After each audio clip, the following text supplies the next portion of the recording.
সালামু আলাইকুম ওয়া রাহমাতুল্লাহি ওয়া বারাকাতুহু। ভারত এবং পাকিস্তান ভয়ানক যুদ্ধে নেমে পড়েছে। ভয়ানক যুদ্ধের আজকের বেশ কয়েকটি তথ্য আপনাদের সাথে শেয়ার করছি। 15টি শহরের সেনা ঘাঁটিকে লক্ষ্য করে পাকিস্তান হামলা চালিয়েছে। কাশ্মীরের একটির পর একটা সেনা ক্যাম্প উড়িয়ে দিচ্ছে পাকিস্তানের মিসাইল দিয়ে। গুরুদাসপুরের বিদ্যুৎ কেন্দ্র বন্ধ করে দিয়েছে ভারত। এনটিটিভির সংবাদ বলা হয়েছে পাকিস্তানের ভয়ে পুরা শহর আতঙ্ক চলছে, তাই বিদ্যুৎ বন্ধ করে দিয়েছে। জম্মু কাশ্মীর থেকে 300 কিলোমিটার দূরে পাঠানকুটের ও বিদ্যুৎ কেন্দ্র বন্ধ করে দেওয়া হয়েছে।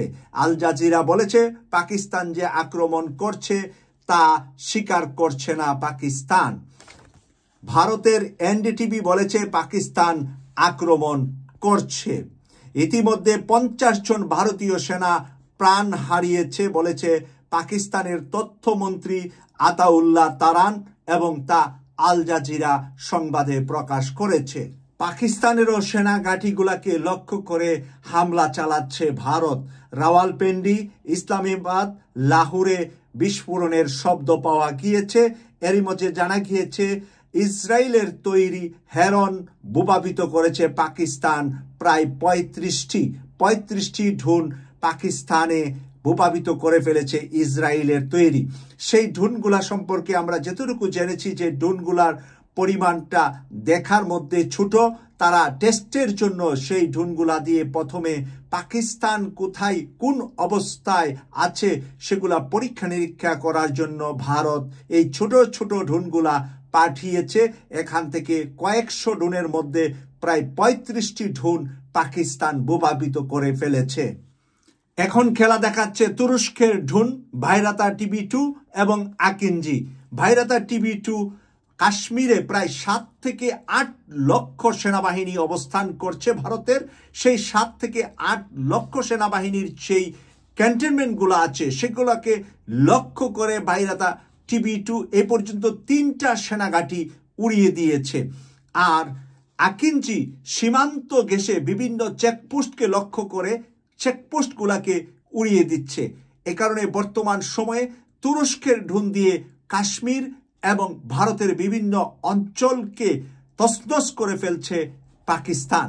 প্রিয় দর্শক, এখন ভারত বিভিন্ন দেশের হাতে পায়ে ধরছে পাকিস্তানের সাথে সমঝোতা করতে। এ পর্যন্ত সৌদি আরব, ইরান এবং চায়নার কাছেও তারা যাচ্ছে যে পাকিস্তানকে যেন এই যুদ্ধ থেকে ফিরিয়ে দেয় তারা, এবং ফিরিয়ে দিতে শান্ত করতে। কিন্তু পাকিস্তান কিছুতেই এই সিদ্ধান্তে ফেরত আসবে না। তাদের প্রতিটি রক্তের ফোঁটা বদলা নিবে পাকিস্তানের প্রধানমন্ত্রী গতকাল তার বক্তব্যে বলে দিয়েছে। এবং পাকিস্তান সেনাবাহিনীকে সর্বোচ্চ তাদেরকে দায়িত্ব দিয়েছেন, অধিকার দিয়েছেন, তাদেরকে অর্ডার করেছেন। এখন প্রধানমন্ত্রীর অর্ডার এবং প্রধানমন্ত্রী তাদের উপরে সকল কিছু করার নিয়ন্ত্রণ করার অধিকার দিয়েছেন। তাই এখন সেনা প্রধানের নেতৃত্বে এখন পাকিস্তান থেকে এই যুদ্ধ চলছে। এখন কিছুতেই ভারত এই যুদ্ধ থামাতে পারছে না। ভারতের মিডিয়াগুলা এখন দায়ী করছে তুরস্ককে, যে তুরস্কের অত্যাধুনিক ড্রোনের কারণে আমরা এই যুদ্ধে পরাজিত হচ্ছি, তুরস্কের হাতেই মার খাচ্ছে ভারত। ভারতের প্রত্যেকটা মিডিয়াতে এখন সমালোচনা চলছে তুরস্ককে নিয়ে।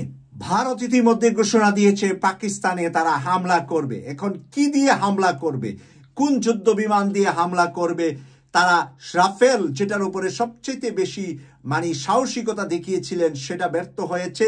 MiG-20 ব্যর্থ হয়েছে, Su-30 ব্যর্থ হয়েছে। 3টি যুদ্ধ বিমানই ভারতের ব্যর্থ হয়েছে। পাকিস্তান ভূপাতিত করেছে 5টি যুদ্ধ বিমানকে। এজন্য এখন তাদের মধ্যে দ্বিধাদ্বন্দ্ব পড়ে গেছে পাকিস্তানে কোন যুদ্ধ বিমান দিয়ে ভারত অ্যাটাক করবে। ভারত এখন চাচ্ছে যে কোনো ড্রোন বড় মাপের অ্যাটাক করা যায় কিনা পাকিস্তানের উপরে, যেহেতু পাকিস্তান ড্রোনের মাধ্যমে ভারতকে এরই মাঝে ঘায়েল করেছেন। তাই পাকিস্তান যেহেতু সফল হয়েছে, ভারত এখন সেই পথে যাওয়ার চিন্তা করছে। প্রিয় দর্শক, এই মুহূর্তে পাকিস্তানের পরিকল্পনা চলছে চীনের যে টেন্সির মাধ্যমে ভারতের 5টি যুদ্ধ বিমান ভূপাতিত করেছে, সেই টেন্সির মাধ্যমে আবারও ভারতকে কিভাবে ঘায়েল করা যায়।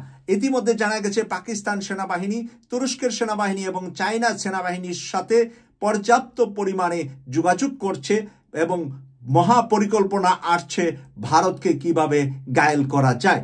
এর মাঝে জানা গেছে তুরস্ক থেকে অনেক এক্সপার্টরা এখন পাকিস্তানে অবস্থান করছে, যারা অত্যাধুনিক অস্ত্র আকাশপথে কিভাবে নিয়ন্ত্রণ করা যায় সেই নিয়ন্ত্রণ করা, যারা মধ্যপ্রাচ্যের বিভিন্ন দেশে দায়িত্ব পালন করেছিলেন তুরস্কের, সেই এক্সপার্টদেরকে এখন পাকিস্তানে পাঠানো হয়েছে এবং তারাই এখন পাকিস্তান থেকে ভারতের হামলার নিয়ন্ত্রণ করছে বর্তমান অত্যাধুনিক অস্ত্রগুলা পরিচালনার ক্ষেত্রে।